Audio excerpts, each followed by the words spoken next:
I'm on red alert this week for when it happens, because when it does, it has the potential to rock this crypto market. And after Friday's mass liquidation event for the entire altcoin markets, we have had a major reset and we are ready for the next phase to begin.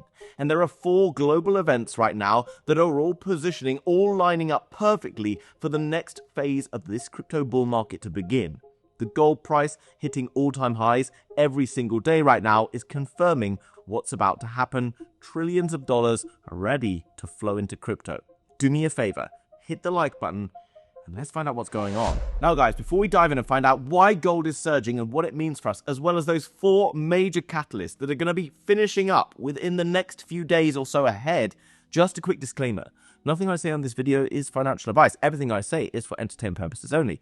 If you wish to invest in crypto, you should understand that it's risky and you can lose money. So don't use money that you can't afford to lose. Oh, and by the way, down below are some different exchange links and things like that. They are affiliate links. I will make a small commission should you sign up to those, but that's at no expense to you. So now that you know that, let's get on with it. Now guys, I'm sorry for all the drama and excitement at the start of this video, but I can't help it. I am very, very excited about what I'm seeing in front of me right now. Not what I'm seeing on the short term, right from day to day in the Bitcoin price and altcoins and whatever, because I know many people were like, okay, Friday was brutal, but we're recovering, and only to see a little bit more of a dip down yesterday to put in a nice higher low for us. A higher low. Higher lows are bullish. Don't get too upset about what you're seeing in the very short term, because trust me, once you've been through this video, you're going to understand how perfectly the stars are aligning right now. But before we touch on those 4 points, let's quickly understand about Friday and that mass cleansing we saw. Many of us paid a hefty price on being a bit too over-leveraged, perhaps on Friday, but don't worry, I'm going to teach you later on how to manage trades much more safely. But before we find out about those 4 things, it's important that we understand why we saw that epic event, if you can call it that, back on Friday. And what that really means for us going forward. Why that epic event happened then, and now these 4 catalysts are about to come to a close.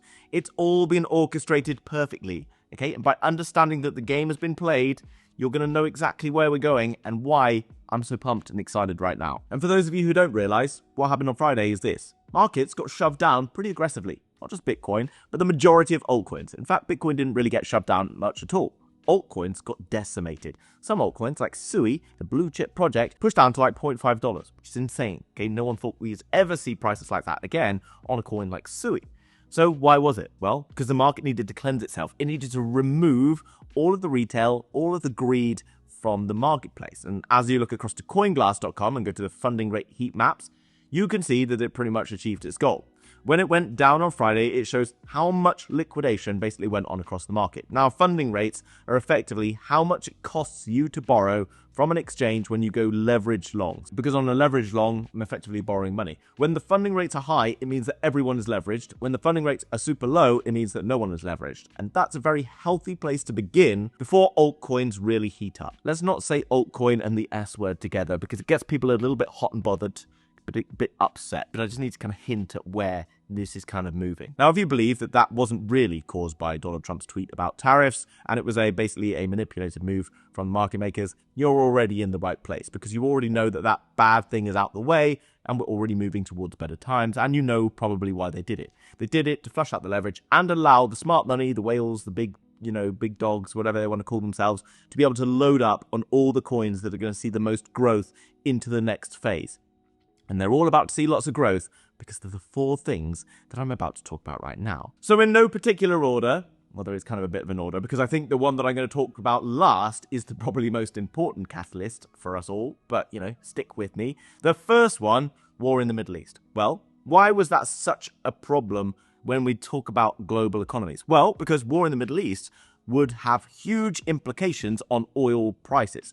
Okay, a war in the Middle East would have brought in Iran. We obviously know what happened with Iran. We saw crypto seeing a big hit around the time that Iran was gearing up to attack Israel. The US was gearing up to attack Iran, etc. Basically, this is a major problem because the sea, which is actually just over there, because I'm currently in Dubai, and it's pretty much the one that's just up here, around basically all the different oil states, basically has this strait, this little kind of area of ocean that the majority of the world's oil comes from. Now, all these different boats leaving places like Saudi Arabia, leaving places like Iraq, leaving places like Kuwait, all basically loaded with tons of oil, wouldn't have been able to get up this little strait because Iran has always been saying that they will blockade this particular piece of water. Okay, if they do that, basically stop the world oil supply, that's obviously not great for global economies out there and will have huge disruptions to global markets. Guess what? Just last week, or just a few days ago, I can't even remember, Donald Trump went to Israel, met with the leaders of Israel and various different other countries to declare peace in the Middle East. At least for now, who knows what's going to happen in the future. But this channel is about crypto, not necessarily geopolitics. So with that out of the way, things are looking good. Why are they looking good? Well, because that uncertainty out of the way takes a lot of pressure off the Federal Reserve, who are looking to potentially cut interest rates. That's our second one. Remember, interest rates have been very high. With high interest rates, it puts pressure on crypto because there's a lot of money out there waiting in the wings to enter into crypto. Banks, etc., don't want to be moving into crypto yet. But we know interest rates are coming down. How do we know? Well, because the gold price is first to smell the Federal Reserve preparing to cut rates. And this is the gold price. Now, the gold price, as you can see, has been going absolutely bananas. And this is typical of where we start to see rate cuts looming. Why? Because a lot of money when interest rates are high is in bonds, treasuries, etc. Boring kind of low yield stuff where banks can put their money away, earn themselves 4%, 5%, etc. Now, when that interest rate starts to edge lower and the potential for it edging lower, where do people go next? Well, they go into gold. Gold doesn't offer the opportunity to earn yields, but it allows you to bet on the appreciation of gold. And as you can see, people who made that move early are doing well. But as you can see from this blue line, we are going near enough vertical. And just like a skateboard on a skate ramp, this is the point at which assets typically start to show weakness. Now, I'm not saying that gold can't right now go towards $5,000, maybe even $5,500 per ounce. Is that what the measurement is? But guess what? It can't go back on itself. Okay? Eventually, it comes to a standstill. Why does it come to a standstill? Well, because simply a lot of people down here are in a lot of profits. And they're also speculating on what happens next. Once interest rates actually start to get cut, it suddenly makes risk assets way more attractive. And guess what? With every single day the gold edges higher and higher, the risk is getting bigger and bigger for the people who are in gold right now. And that means that those people down here will want to start taking profits on their gold. And as that slowly happens, gold does this. When that happens, the money from gold market will flow potentially into Bitcoin, which is what many people are anticipating, or potentially straight route one into the altcoins. Why do I say route one into the altcoins and not necessarily into Bitcoin this time? Well, because in this bull market, Bitcoin has been acting a lot more like gold. It's been rallying in the same time pretty much as gold. It fell to lows around November 2022. It's delayed behind gold by about a month, it would seem. And then you can see Bitcoin has been climbing and is currently just under all-time highs. Well, I say just under, it's about 10k under all-time highs. It's less than 10% under all-time highs. That means that basically Bitcoin has been following like gold and could well behave like gold in the next iteration. That doesn't mean necessarily that Bitcoin starts to fall, but potentially Bitcoin kind of stalls out for the next month or so, maybe continues higher, has a rally like this for a month or so, and then starts to kind of go sideways and eventually weaken. Gold topping out typically happens when the Bitcoin dominance has also topped out. And if we jump across to this Bitcoin dominance chart, then you can see that Bitcoin has basically put in these two highs here, one shoulder, one head, one shoulder against this trend line here, which is basically ever since the last bear market. And typically from this zone, Bitcoin dominance declines aggressively. If gold starts to decline and trillions of dollars, remember $15 trillion is locked in gold right now. Bitcoin is only $2 trillion. Okay, so 1/7 of the size. If money flows from gold into Bitcoin and into Ethereum, Solana, etc., then money will also flow from Bitcoin into the altcoins as well. And this basically happens here. And when that happens, altcoins go bananas. Now, not necessarily every single altcoin at once, but we know Ethereum, Solana, and other larger cap altcoins will rally. What that means is you and everyone else suddenly starts to make money in your large cap altcoins. You take that money. What do? You go down the risk curve. You go jumping into mid caps, go jumping into small caps. Those small caps go absolutely bananas. 7x's, 10x's in a single day has been seen in the past. All it takes is some form of a catalyst, some news event for some small coin or whatever it is, and all attention shoves that way. We saw it happen in the last bull market with Gala Gaming. It went up 9x in 2 weeks. Okay, this can happen again and will likely happen again, but not just yet for the small cap altcoins. So when are interest rates going to come down, and what is the nail in the coffin that proves it that's happening this week? And yes, you've had to wait all this time to find out what this thing is happening this week that I promised you in the very first line of the video, but it's this. There is certain data out there that will guarantee pretty much interest rates coming down. And this is it. Initial jobless claims and data based around jobs. The US right now has tried to keep interest rates as high as possible because inflation's been too high. They've tried to bring down inflation. They've done that to a point that the economy starts to show cracks. And when the economy's been starting to show cracks, the Federal Reserve has started to reduce interest rates. By doing this, it allows different companies out there to borrow money, and it allows those companies to go and hire staff and do things like that. So if lots of people are not getting jobs right now and are unemployed, it shows cracks across the economy because it shows their businesses are weakening. They can't do this too much because it creates too much pain on their economies. Right now, initial jobless claims consensus is to be 223,000. Previously was 218,000. If this number comes in any higher, or these numbers come in any higher than these previous numbers, suddenly you're going to see the market go bananas. Okay, this is one day away. It's going to happen 4:30 my time on October the 16th. So I'm assuming that's what, morning time, Thursday, US. And then, work it out for wherever you are in the world. This is a very exciting catalyst, but it's nothing compared to the third catalyst that I'm going to talk about right now. And it's all to do with Donald Trump and China. As you know, two biggest economies in the world. This, like tariffs and trade wars and whatever else, have all really hinged on this particular one thing. You see, all the other countries out there, the European Union and Canada and Mexico and wherever else, have basically succumbed to US pressure.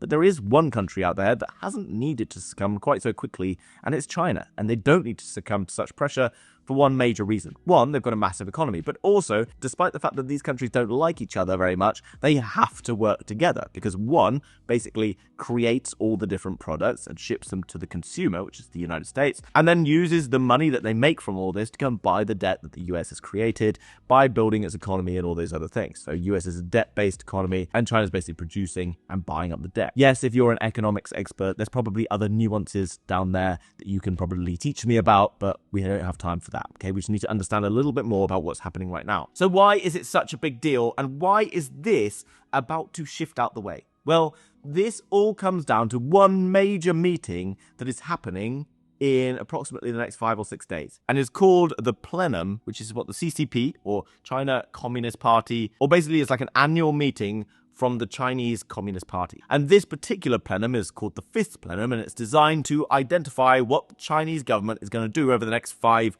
years. It's going to talk about all the different key things. And guess what? There's already a bit of a scope as to what they might be confirming right now. The Chinese economy right now is a little bit weaker. It's been struggling because of tariffs. It's also been struggling because of low birth rates. It's also been struggling because of rising costs for labor and other things like that. Therefore, they're looking to stimulate their economy. They're looking to pump billions of dollars worth of yuan, Chinese yuan, into their economy. They're also going to look to stimulate business development, tech development especially, and lots of other areas. You may have noticed anything kind of that happens in the US, like Apple and electric cars, China is doing the same. Okay, it's got Xiaomi, which is actually a great brand. They also have other electric cars like BYD, which is kind of like designed to compete with Tesla. So they're all kind of doing their own thing. They still need to rely on each other a bit, but they're sort of fighting their way to gain dominance. Now, China wants to stimulate that kind of growth sector. And guess what? When they pump billions of dollars into their economy, that means global M2 rises. Yes, global M2 is still a thing, and global M2 still drives crypto growth. We know that because we've seen it happen over the last few years. It still continues to be the case. Lowering interest rates in the United States and China making decisions around stimulus and things like that is nothing but a good thing for crypto. It creates a wave of stimulus. And guess what? At the same time, China will make decisions probably around these tariffs, and at the end of this, the US will also make decisions on whether they want to do easing. If China goes ahead and does its easing, the US will also make their decisions around this. I can almost guarantee that within the next 7 to 10 days, all of the kind of trade war drama that's been happening will all slowly disappear into the distance, because US will suddenly know what China's plan is. They can then make their decisions on what they want to do. Now, there's obviously a lot of complexity around this. It's obviously a complicated thing. Go and talk to ChatGPT if you want some more details on why this is creating a potentially perfect storm right now, and it will make a lot more sense, okay? We've got war in the Middle East out of the way, interest rates coming down. We've got China starting to look towards easing and growing and stimulating its economy, which is positive, more cash flow into the system. You've got the US waiting to see what China does. When China makes its decision, the US will make their decision as well. US now starting to ease off on the original kind of thing that crashed the market seemingly on Friday, which is we're in a trade war, but maybe we're not going to be in a trade war anymore, and it's soon going to move out the way. And guess what? There's one final thing that's also about to disappear. But before I talk about it, I just want to show you these trading bots that I've been running on Bitunix. One of the problems that I identified on Friday was basically that people were involved in trades and they've been sat in these trades for ages. We've probably found ourselves sat in big profits over the last few weeks, only to find ourselves giving our profits back to the market. Now, by creating these trading bots, which you can go and simply copy with one single click, you can see that I'm actually locking in profits. So you can see on this Ethereum trade, currently it's up $4,200, which is pretty good, but the grid profits are basically locking in, taking money off the table. This allows me to take profits all the time throughout this bull market. And guess what? As well, instead of just trying to make money when the market's going up, these bots are buying and selling the market between different ranges. So every single time Bitcoin or whatever bot you choose basically is buying and selling the market. So instead of being here in Bitcoin and losing yourself like 10% over the course of 8 or 9 months, you could actually have probably doubled, if not tripled your money from just being involved in grid profits. Now, obviously that depends on how those different bots are set up. I personally set up some grid bots that I think you guys want to check out. I've also made a full tutorial. I made a Zoom call yesterday talking about exactly how to do this, how to set up and copy all of my bots. If you want to find out more, just join the Telegram link down below, and from that you're going to be able to follow that tutorial. You're going to be able to jump on and with a single click be able to copy some of these bots. Also, I talk about all the other different aspects around this, how to get started, etc. So if you want to do that, join the group. And also over the coming weeks ahead, we'll also have various different airdrop competitions and things like that, all in partnership with Bitunix.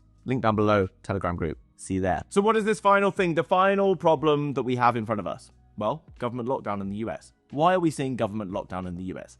Well, probably because of a little bit of a push around between like Democrats and Republicans and other things, but really it's just to put more pressure on the Federal Reserve to cut rates. Probably in addition to that, it's also designed to kind of hold the markets down, keep things nice and calm until all of that stuff with China is out the way, until all of that stuff in the Middle East is solved, until all of these other different elements have fallen into place.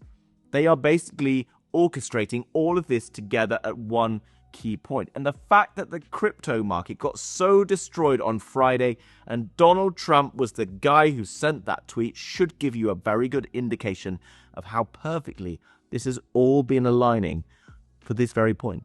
Does it happen today? Probably not. Does it happen tomorrow? Potentially it starts.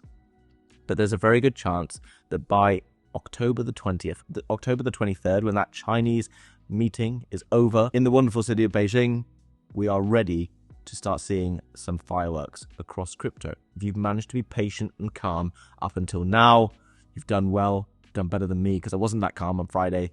But we are in the right place. We are seeing all of the catalysts that usually drive crypto bull markets and altcoin seasons aligning perfectly together. This is one of the most orchestrated kind of dynamic things we've seen recently, and I'm very excited about where it's going. Guys, if you enjoyed that video, do me a favor, hit the like button. Hope you enjoyed it. Also, leave a comment down below. Let me know your thoughts. Are you as bullish as me, or are you starting to lose hope and faith? Because guess what?